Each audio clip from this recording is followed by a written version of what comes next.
So I'm often contacted by families who have very young babies, and the main question is it too soon to get help with sleep?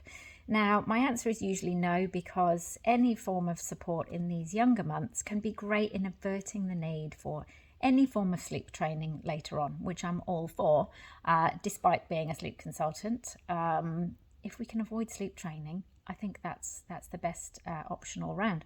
So, what do I do with younger babies? Well, now, assuming there's no feeding issues, there's no health problems, and that's always part of my early screening for new clients.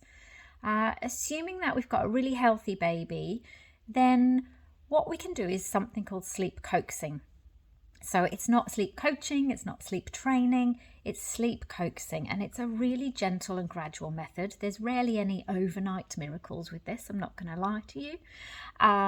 It takes patience, it takes consistency, but in the same way that it would take weeks, if not months, to form sleep rituals in the first place, naturally it's going to take a couple of weeks to undo what's familiar and to start to introduce things that are a bit more sustainable.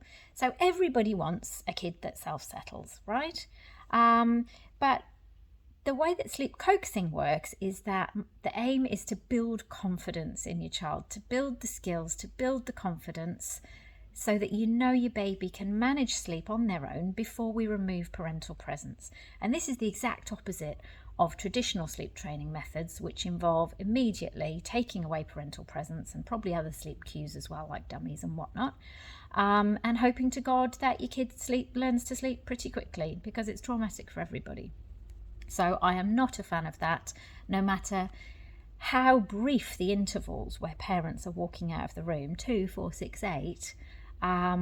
I just find that that's really upsetting for everybody, and if we can avoid that sort of approach and use a more gentle and gradual approach, then let's do that. So what this may look like, for example, is we've got a baby who will only sleep in an upright position on a shoulder while the parent bounces on a Fitball. So you just take out one of those aspects first of all, and it might be the upright factor, it might be the bouncing factor. So you might go from bouncing them on the Fitball but horizontally, with the aim of thinking, right, what can we replicate in the cot? So upright you definitely cannot replicate in the cot, that's one thing you need to get rid of. The bouncing might be the next thing that you get rid of. So once they can fall asleep horizontal in your arms without bouncing, the next natural step will be some mattress settling, and that's not necessarily in the cot, it would be on the mattress next to you, so still in your arms. So things like that can all end up getting you to the same destination of independent cot settling, but it's a little bit slower, but it's a lot kinder and a lot less traumatic for everybody. So if you've got the time and the mental headspace to do that, and you have a little baby who struggles to sleep without lots and lots of help, then this could be for you. So if you have any questions, please pop them in the comments below, or feel free to get in touch.